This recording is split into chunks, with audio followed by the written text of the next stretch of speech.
I think a lot of it has to do with the genes that you're born with.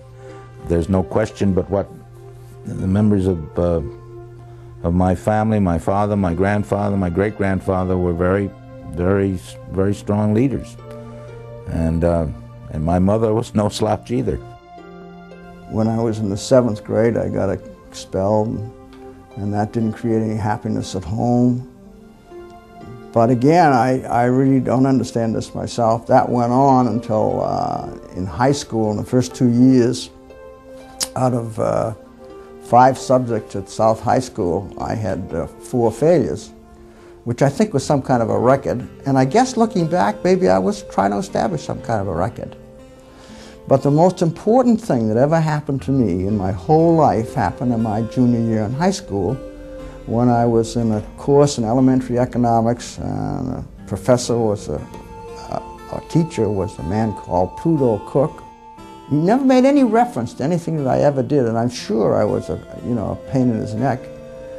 He said, I'm going to a lecture tonight down at Washburn Hall downtown, and he says it has a lot to do with modern politics, and I wondered if you'd like to go along with me. And I didn't know what to say. Since I didn't know what to say, I said yes. And I went with him, and I was intrigued by the lecture. And I went every week with him from then on.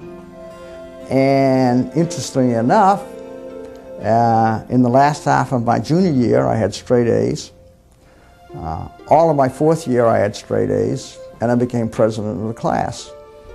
Now, that's a pretty powerful influence in anybody's life. No question in my mind, I wouldn't be here today if it hadn't been for Pluto Cook. I consider myself very lucky. I really do.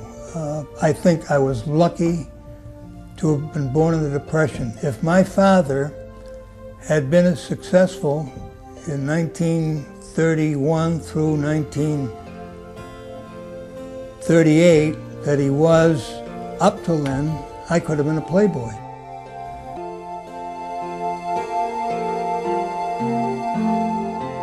Well, the issue about the charter was in the news, and there was going to be a charter commission created.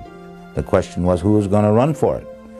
And having been involved now in a lot of things in Worcester, I just felt that I should make that run, and that I was successful, and there was a 9-man charter commission, and fortunately, like people who agreed with me had 5, there were 5 of us, and the other side had 4.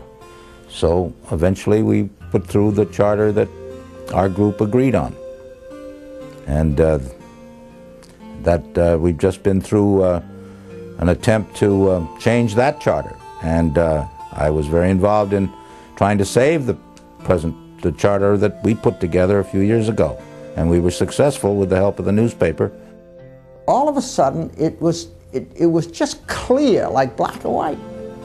And I said to myself, what I really want to do, I'd like to run this company in such a way that it would be the kind of company that I've always wanted to work for, but never could find. And there were 3 key elements, and they just evolved. And the first one was, how do you go about finding out the right thing to do? Any company I ever worked for, that was easy, Your boss told you what was the right thing to do or not. And if you didn't know what the right thing to do was, he knew what the right thing to do was, and so you didn't have to think about it.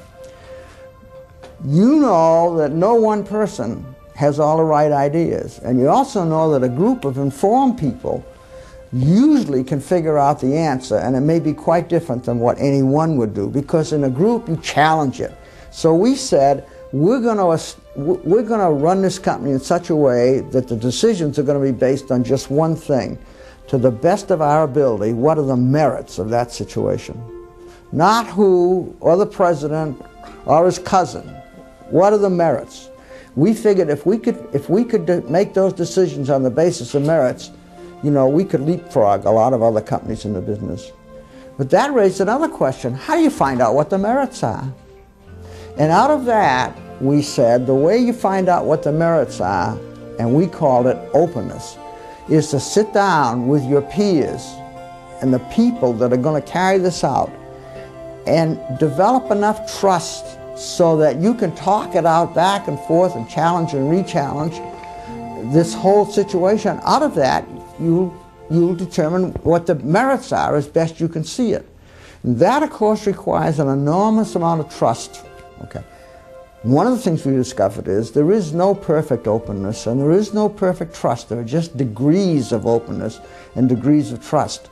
But compared to the way the business scene operates, you don't have to have a very high degree of openness or trust to be better than all your competitors. My approach was not confrontation, but rather cooperation. Somehow or other,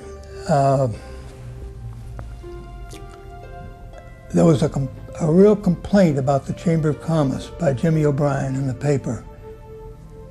And my response, instead of denying it or anything, was welcome him. He was saying, why doesn't the Chamber do this? Why doesn't the Chamber do that? And I thanked him so much for that and used that as the opportunity to bring us together so we could work together on solving the city's problems.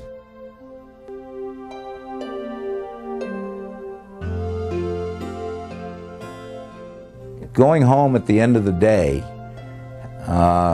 unless I've accomplished something and seen things happen that I'm happy about, the day hasn't been a good day. And there's opportunities to get satisfaction from results, and that's the way I operate.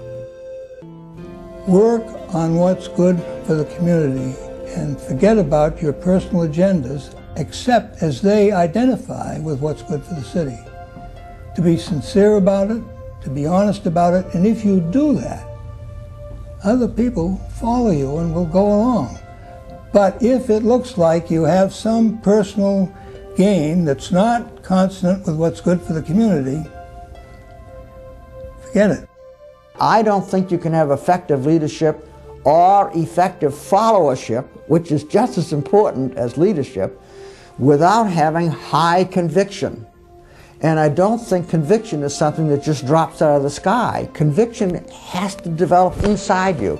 And the way you get this is talking as a group about the kind of thing and challenging what it is and how it'll work, and does it really have meaning, and what will it accomplish, and what will it contribute, and is it worth it? Once you do that and you arrive at the conclusion, yes, this is something I want to do and it's worth it, somebody in that group is going to become the leader and you're going to get it done.